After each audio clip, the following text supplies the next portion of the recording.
Hello, welcome to another episode of On the Floor with Wayne and Rob. I'm Wayne Highlander, National Sales Manager for Bona Adhesives.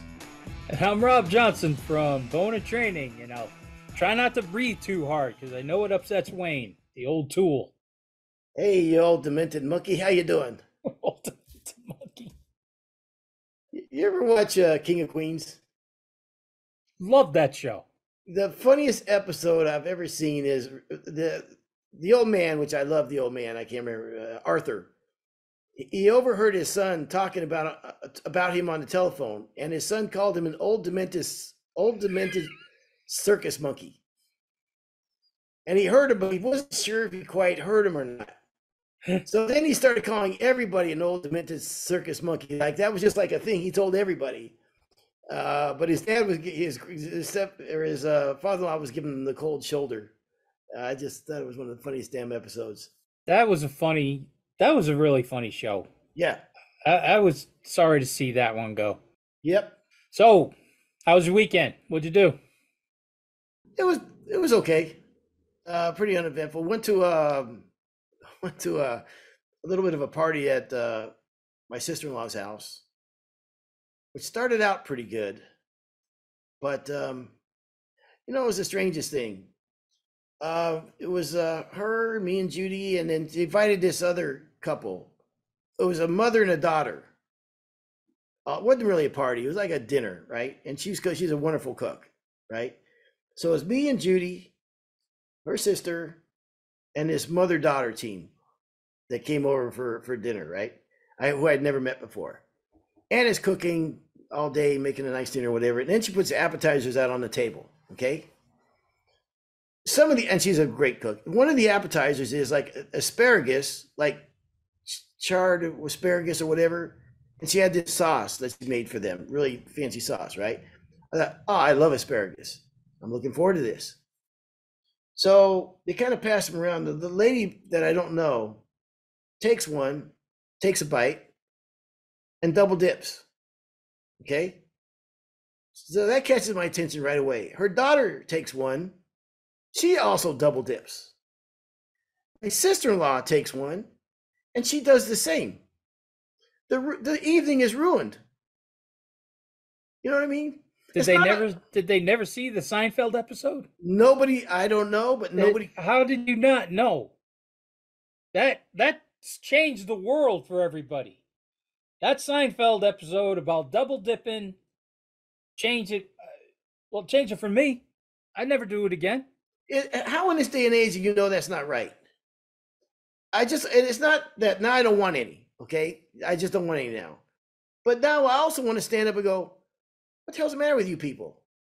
What kind of animal would do that? You don't know me, I don't know you. Like if Judy did, Judy would never do that. You should have stuck your finger right in there, swirled it around. Yeah. There. Now, okay? Yeah. Are we all happy now? Everybody happy? Yeah, we're all going to die from the same thing. Yeah. Way to pass COVID around, everybody. Yeah. And then we came home, and then on Sunday, I something of all the years that I've had this cat. We only have the one female cat.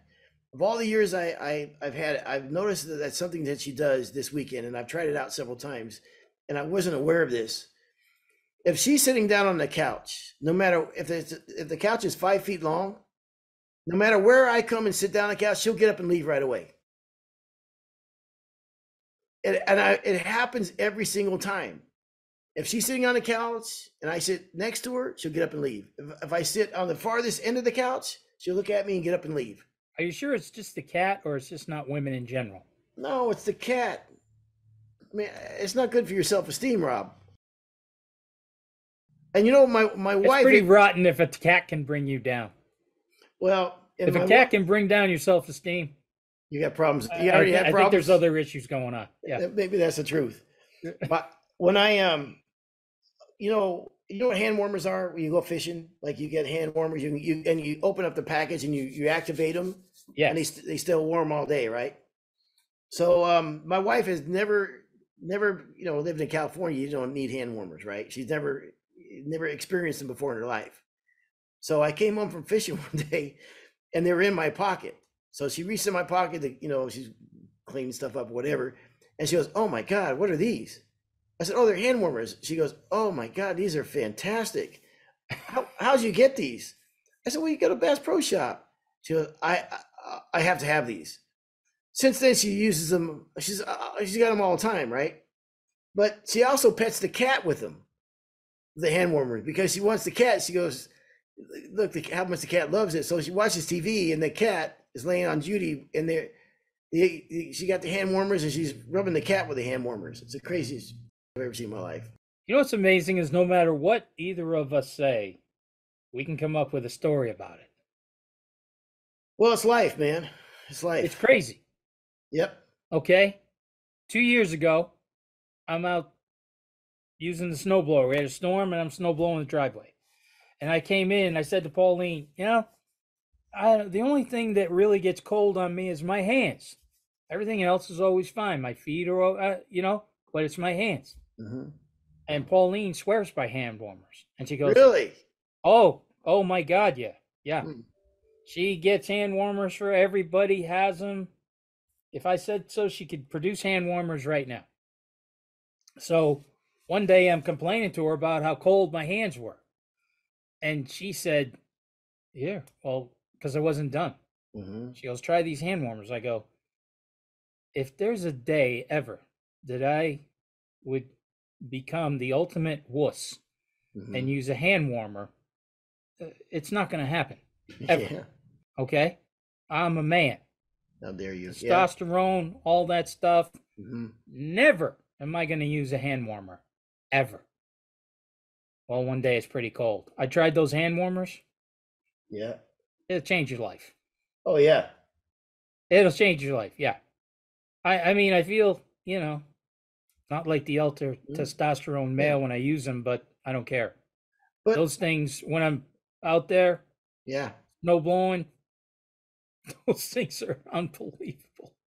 I was shocked how good they were. In all seriousness, do you still think you have testosterone? I'm working real hard on it. I said that because I've been reading articles on it. We're in trouble at our age. There's a lot of things you got to do to keep that up. Really? Yeah. Easy now. Yeah, you just naturally start losing it when you hit your 60s. So I got to start reading about that. But what the hell are you going to do about it? We could do, I've been reading so much, we could do a whole show on testosterone. Yeah. You ever see an old man fight? Listen, old men know how to fight. Some of them, they think in their head they know how to fight until they actually have to fight. Until they take a swing, yeah. Yeah, and then it's like, whoa, dude. Yeah, it's going to end real bad. Well, we're old men. Are we? You and I are old men. Yeah, we're in our 60s. Yeah, we're there. It's hard to believe, man. But, I think we've had this discussion before. You've been in fights, right? Yeah. I mean, a good amount of fights. I mean, you went all through Europe fighting everybody that you had to meet. Only women and people. In Ireland. Yeah. Right? Yeah. Ireland. Didn't you fight in England too? Oh, and mostly in Ireland. It's yeah. Well, kids today don't fight. There's no fights anymore. There's sucker punches. Yes, there you go. But there's not two guys, okay. So yeah, I would say that old guys know how to fight better than the younger generation coming up. Well, there's a caveat to that. I would say back in our day, if you're a kid growing up when we grew up, there's a 50% chance or more you're going to get in fights. Probably. I would say that's fair. Or probably more. Wouldn't you say 70, 75%? Yeah. I mean, it's just going to happen. Maybe 50. Okay, say 50%. Somewhere in between there, yeah. Okay. I'd say today it's like 10%. Yes. But the difference today is, like you said, one is the sucker punching thing, the knockout punches, or what I love the expression they use in Europe is a coward's punch. A what? It's called a coward's punch. A coward's punch. And that's more accurately named. But there's the other part too. Is this MMA thing is crazy, man. People watch this MMA stuff and they're extraordinary fighters, man, like crazy fighters. And I don't, their guys are out there though. Like those guys could land in any generation and be trouble. You know what I mean? Yes, I agree with that. Yeah. But I'm just So saying the guy who is not a trained professional, yeah. I don't. Well, here's the thing. There's more and more of these guys watching MMA and thinking that that's I got everything. Every punch has got to be a knockout, and every fight has to end in a knockout. The other day, in our day, the fight was, and then all right, look, I'll give you my lunch money. All right, I'm sorry, it's over. Then you're done. A little bit of humiliation, and you go on with your day. Now it's got to be the guy's got to be knocked out, or it doesn't count. It's awful. So there's been another episode of On the Floor with Wayne and Rob. What's the hardest punch you ever took? Hardest punch I ever took, I never felt. Yeah. Knocked you out? Yes. Whoa. Yes. 100%. Yep. Sucker punch, or was it a fight punch? No, it was a pretty good left hook. I did not see that coming. And that was a straight up knockout. Yep. So. Oh man, where was I? How old were you? I was 15. Damn. Yep. Rung your belt. Older kid, bigger kid, same size. Much older. Yeah. Much older. Oh, Yeah. Terrible. Yep. But it's okay. Did you have it coming? No, I didn't have it coming. I did not and deserve it in the slightest. I had mine coming. The one I got, I had it coming for sure. During a hockey game, I picked a fight with a guy just because I didn't like the way he looked.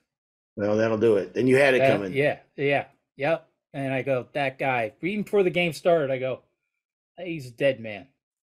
And I squared off with him in front of our own net, where you're not supposed to pick a fight in front of your own net. I didn't know that. No, you don't pick a fight in front of your net. You pick a fight in front of their net. That way you can score more goals. Oh, because you're supposed to keep everything clean in front of your net. Oh, okay. I didn't know that. That's what the coach was screaming at me about too. You don't pick a fight in front of your own net. Huh. I was like, oh, I didn't know that. Huh. You pay attention to what's going on. Okay. Now, don't get me wrong. There are fights that will happen in front of your net, but you don't go picking one in front of your own net. That's what the coach told me anyways. So I dropped my gloves. He dropped his gloves. And before I could get one punch in, this guy hit me in the face so hard. The explanation is just like somebody took a telephone pole and the end of the telephone pole and just smashed me in the face with it. Like, wow. His fist had to be the size of a pumpkin. That's what it felt like.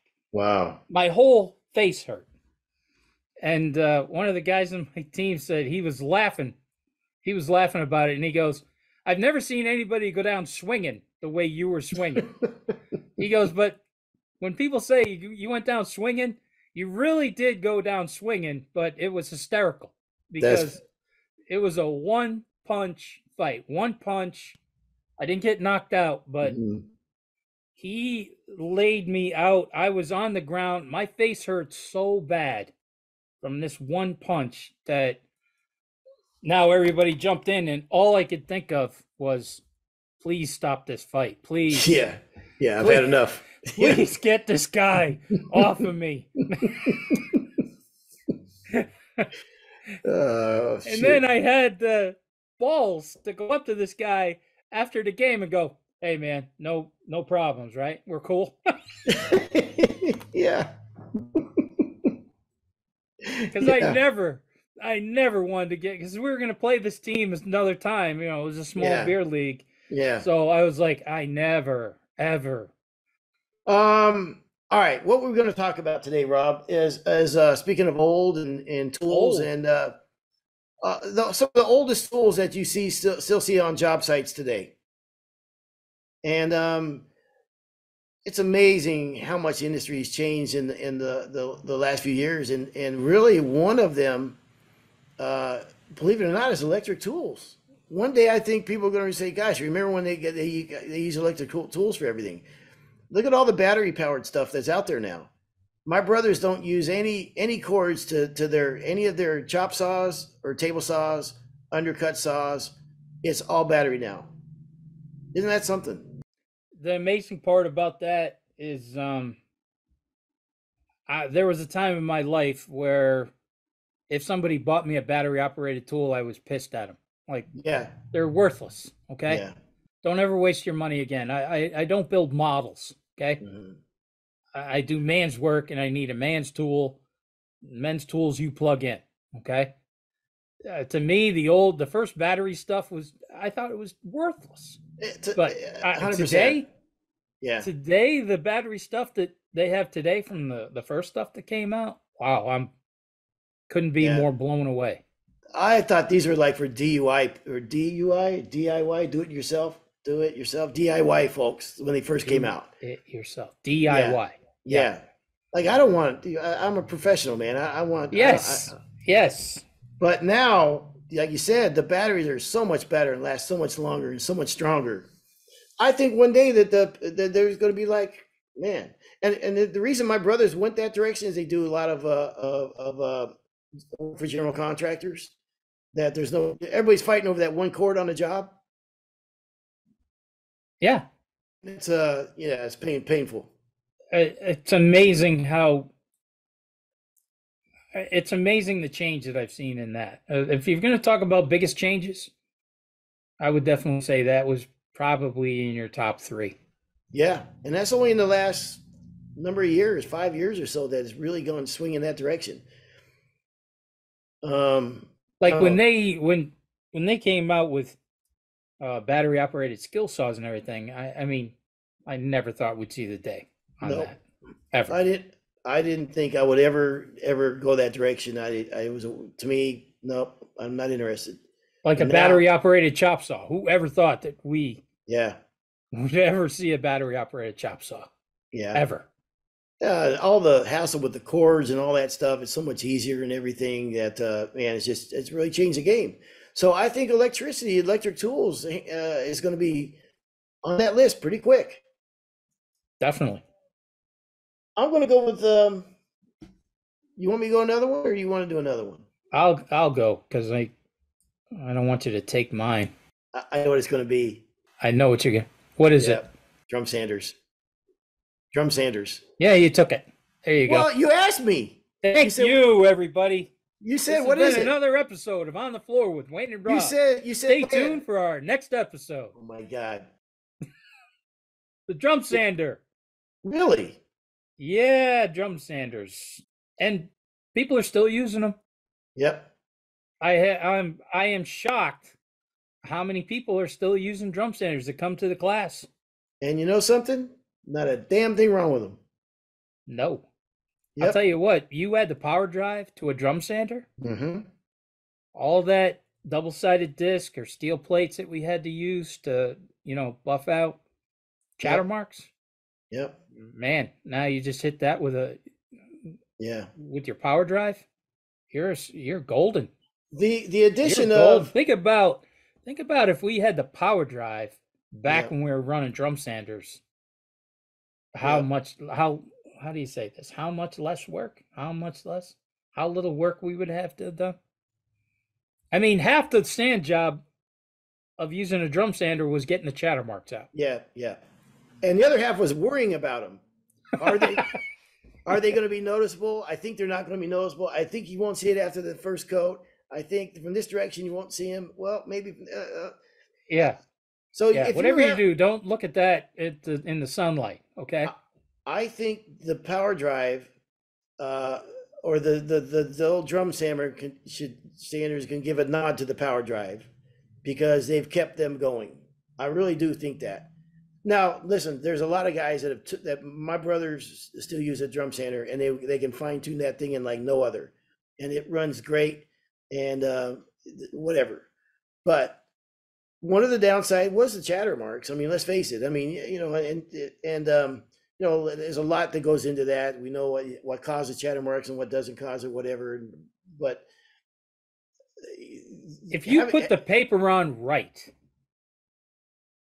Well, You that's know, part of it. too Yeah, many people would over tighten that drum paper yeah. You got to back and it then off. make the slot 2 inches rather than a half an inch.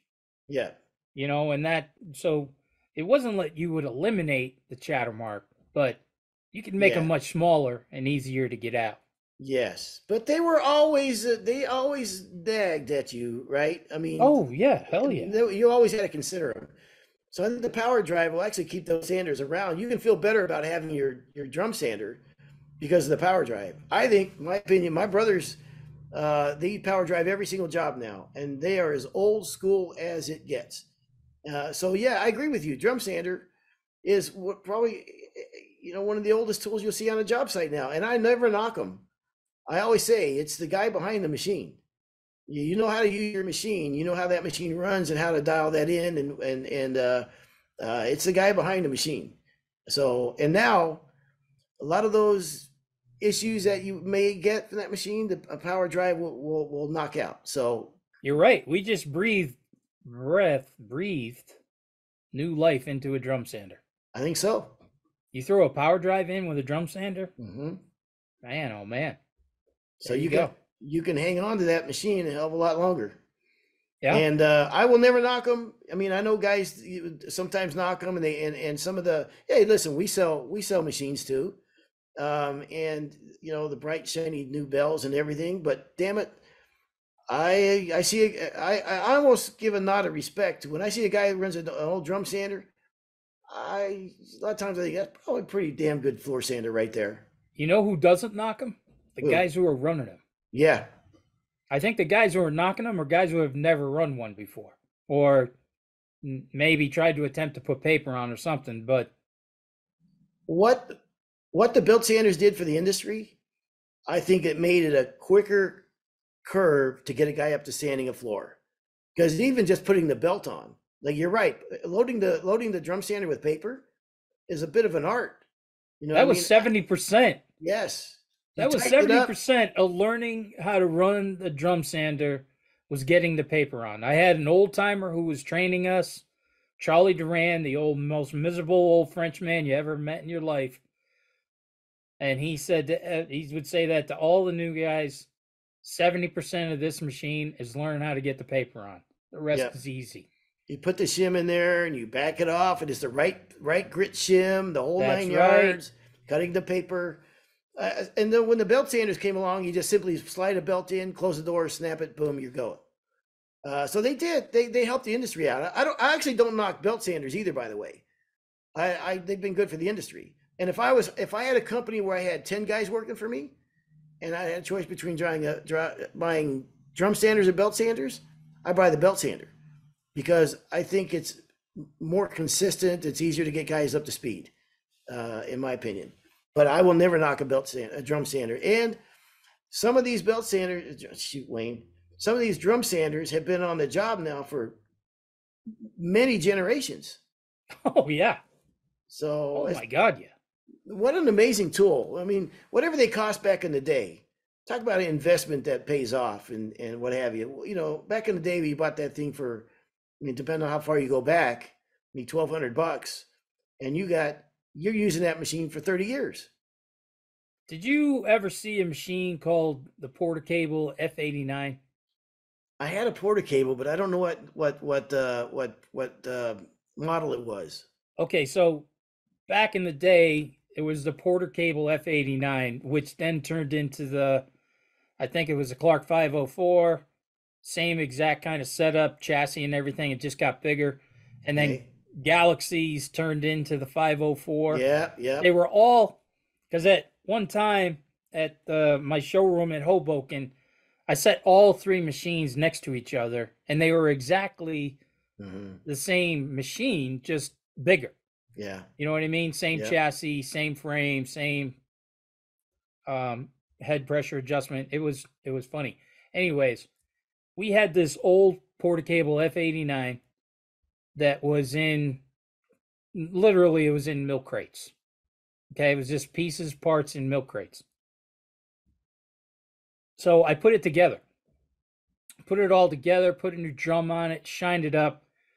And now remember that little machine, that little F89? It had the Yep. switch on it for 120, Yes, yes, yes, yes, 110, and yes. 220, right? Yep, yep. Well, that machine is still used today in New York City. Mm, There's some guys who love that machine because it's yeah, small enough to get into elevators and stuff, yeah. but it still packs a wallop. It's Hmm. still a 220 sander. So when you're saying about how how long these things last, okay, I put it together. Like I said, cleaned it up, painted it. I ended up selling it for $1,500, and this was years and years ago, early 2000s. Right, I sold it for $1,500. And I said to, I saw my grandfather, I don't know, a few weeks later, and I said, "Hey, Grandpa, you know that old F-89 that was in the milk crates?" I go, "I put it together, sold it for $1,500." He said, "Oh, I think I paid $600 for that brand new." Yeah, yeah, yep. I was on vacation one time in Kentucky, and a friend of a friend was there, and told him I did hardwood floors. He goes, "Oh man," he goes, "My uncle does hardwood floors. He's the only one that does them around here, and he doesn't want to do them anymore. He's got a machine he wants to sell." So I said, "All right, I'll look at it." It was a 12-inch American, the old 12-inch, the big heavy ones. He had that. He had a black cord with it, and he had a brand new box of 80 grit and 100 grit.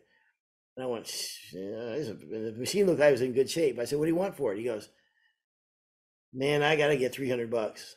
Oh, I said, "All right, you can do that." And oh. we used it for 20 some odd years and sold it for $3,800 when we were I done was with just it. gonna say, when you said $300, any gym guy who was driving at the time almost Yeah, drove off the road when he heard yeah. that. And the rolls of paper, almost complete roll, almost a full roll of 80 grit and 100 grit. I Oh mean, my that alone gosh! was worth half that. So, Now that was a 12-inch American Lincoln. yeah, I think you've seen the old picture of me running one of those. yeah, yeah. Now, not the rear wheel, but the other two wheels, the two Hmm. chassis wheels. Yeah. Were they single wheels or dual They were wheels? single wheels. Yeah, Okay, yeah, yeah. because we used to run that had dual wheels on the bowling alley, so you could hang Hmm. the drum over the edge Nice. and get a nice full Yeah, cut on each yeah. side. I've seen them. Um, so So mine was a drum sander. What do yeah. you got next? Travel points. Travel points, just like the drum sander, they're timeless. Um, I mean, with all the lasers and all the other stuff, you'll never get more accurate than a set of travel points. And I think you can get a set for $20 or $28. I mean, you can get some really fancy, nice ones, but holy smokes, man! I mean, if you're doing layout, you can't bet, especially herringbone or any of those type of chevron floors or whatever. You can't beat a set of travel points. It's a must-have, and they're as old as time, and they will always be on a job site. Nothing will replace them. Isn't So, it amazing how many chevron and herringbone floors are being put in now? mhm. I am blown away by it. Yeah, I I am love just I love shocked it. how that thing came back. Yep. It's one of the changes in the industry. We've gotten away Yeah. from borders. Guys don't do borders anymore. Or if they do, it's like one 8-inch wide plank around the floor or whatever. You don't, you'll see some borders, but not a lot. It's all these open concept rooms, big open rooms. So where do you put your craftsmanship? Where do you do something different to separate yourself? And one way guys are finding to do it is chevron floors and herringbone floors. And I just think they're sensational, man. So, and guys in Europe, I love watching YouTube videos of installers across the country doing things differently. And I'm amazed sometimes. I'll see someone in some country using the most ragtag, most World War III, World War One equipment, and I mean just garbage, and turning out beautiful floors with it. You know what I mean? And you can say them doing herringbone is so second nature to them that they're just like boom, boom, boom. It's automatic. They don't even think about it, and because they've been doing it for so long. And now in America now we're seeing more guys doing herringbone floors and getting past the discomfort of doing them and getting that comfort zone and learning how important layout is and everything and staying online. And so yeah, I love it. We We did a school in Mexico City, oh, years and years and years ago. And it was done through the NWFA. I was one of the instructors, and our equipment never made it through the border. All our sanding equipment. So when we were done the installation part, we still had no, you know, and we had like 80 to 100 people coming to these classes, and we're like, what the hell are we going to do? So that night that we finished all the install, we said to the class, hey, if there's anybody who has, some sanding equipment, we sure could use a hand. All our stuff is hung up at the border. So one guy raises his hand. He tells the translator, yeah, tell these guys I have an edger. Another guy, he raised his hand. He's got a buffer. And then another guy said, I can bring in my drum sander. So I was like, oh, okay, we got one set of equipment for 80 people, but here we go. So the guys start coming in to the next day at the class. The guy who said he had an edger handed me a grinder. Oh my gosh. That's what he sands floors with, is a grinder. Wow. Okay. Now the other guy brings in an old buffer, but it was an old buffer. It was fine. Mm-hmm. Yeah. But then a guy brings in a floor sander, 8-inch sander that was made by Otis Elevator. Wow. Okay. And the switch on it was like, when you see somebody in the old movies, they got the kill switch when they're going to electrocute somebody in the chair, and they got the boom, right? Yeah. He had a miniature one of those on his machine, and that's how he turned it on. So when you flip the thing, it would arc, right, and go. And Daniel Boone, I was with Daniel Boone in that school, and Boone looks at me and he goes, now we're going to show him how American can sand a floor with anything. And I'll never forget that. As long as I live, I was like, I'm thinking, we are screwed. Mm-hmm. And Boone is like, no way. We are going to show them that an American can sand a floor. That's what we're here for. And it ended up being one of the best schools ever. And we did it with Mexican equipment and still made those floors look good. Nice. And and hats off to people that don't have, and I almost admire them more, that I usually see people with some primitive equipment that are just turning out gold, man, gems. And so it's pretty cool to see. All right. Lamb's wool applicators.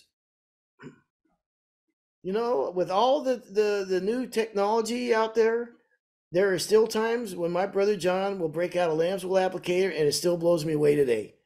And he does a beautiful job with them.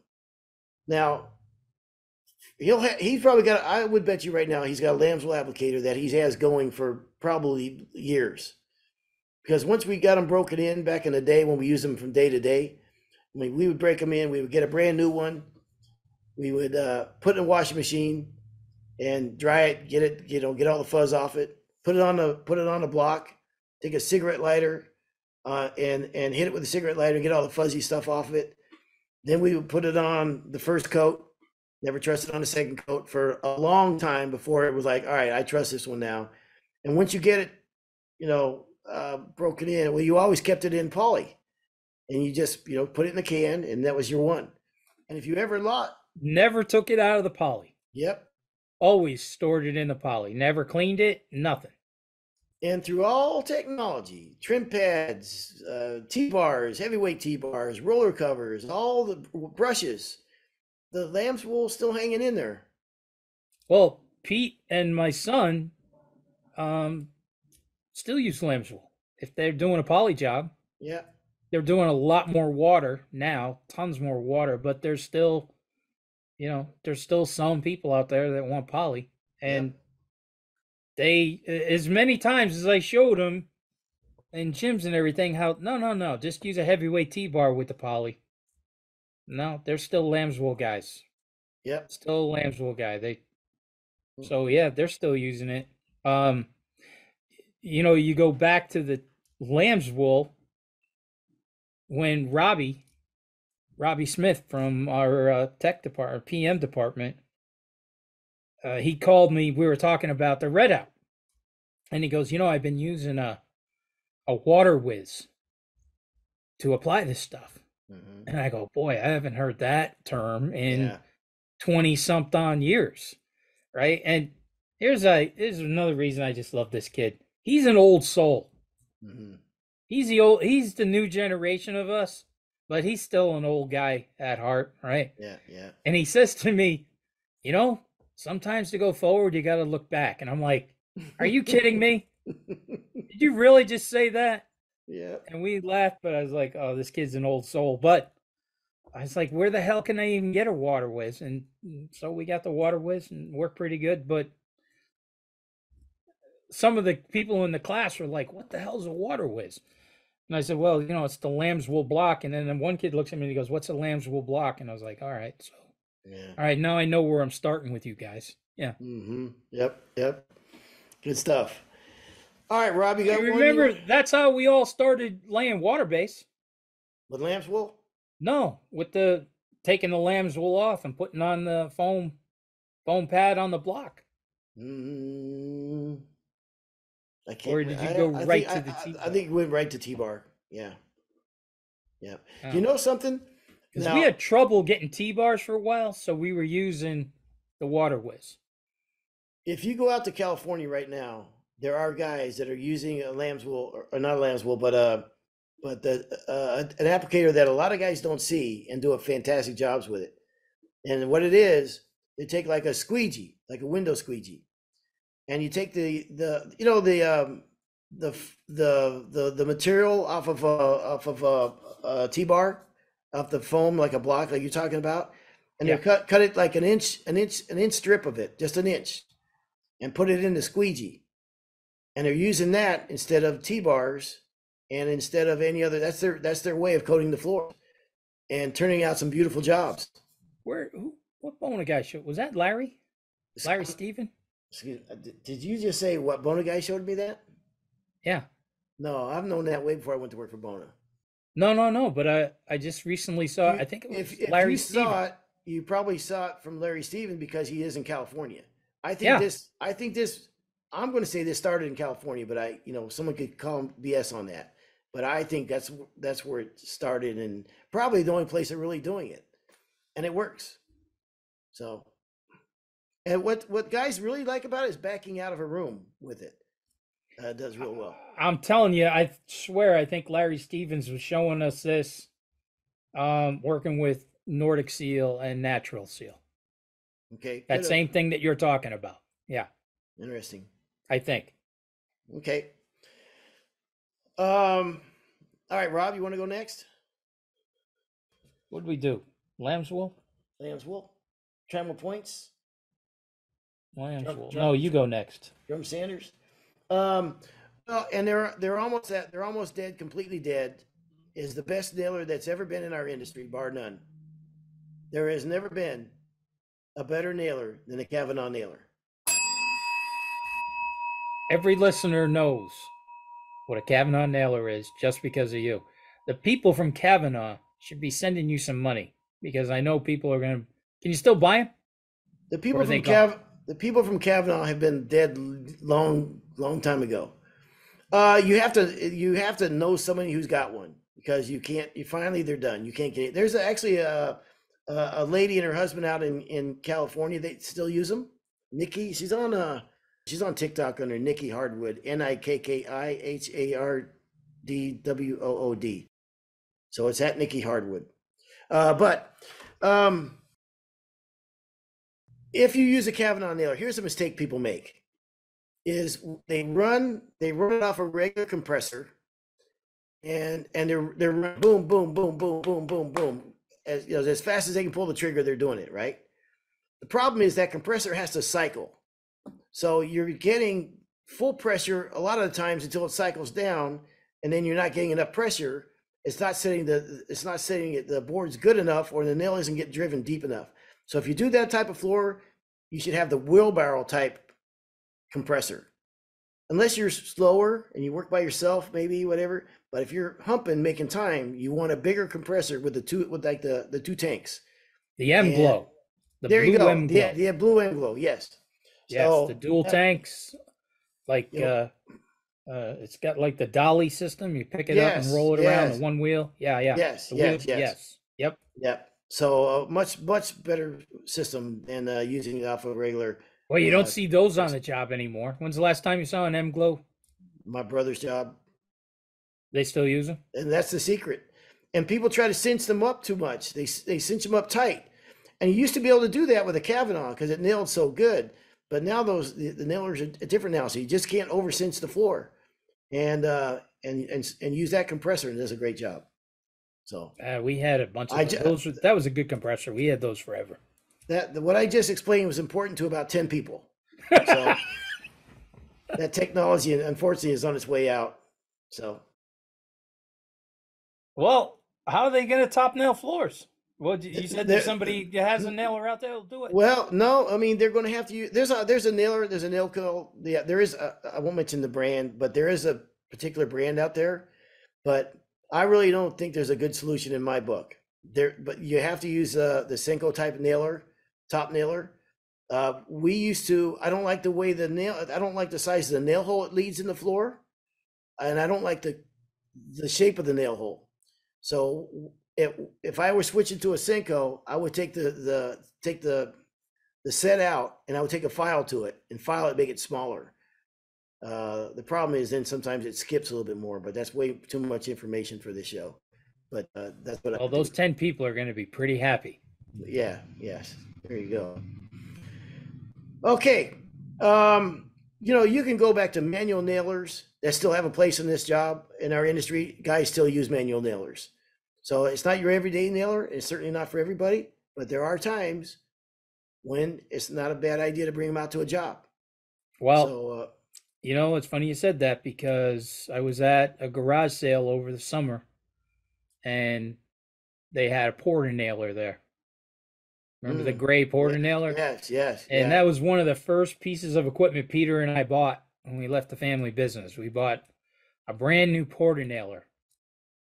And $5 I got it for. And I just can't wait to have my grandsons nail in some floors using that machine. I'll be darned. That's why I bought it. Yeah. That's cool. That'll be fun. All right. And then, of course, there's a lot of old guys left on the job. Let's face it. These tools, some of them don't ever wear out, but floor guys do. And, we see that the average age now for contractors is like 50. I heard 52, and I've heard 56, whatever. It's up there. And so take care of yourselves, man, because, I just talked to another guy who's having a shoulder surgery. So whatever you can do to give some longevity to your career, even if it's another 5 years, can make all the difference in the world to a lot of people economically in your business, in your life. To stretch it out your career another 5 years or 6 years or whatever, and not cut your career short. So wearing the proper knee pads, using the ear protection, man, and you owe it to yourself. And I see a lot of videos of young guys that are studs, man, really strong guys that are not using knee pads. I swear to you, it will come back to bite you. I know you don't feel it today. I know you don't. It doesn't seem like it's going to get you, but I promise you it will. So you've got to take care of your knees and your body, because like these machines we just rattled off, you wear out. Your body parts will wear out.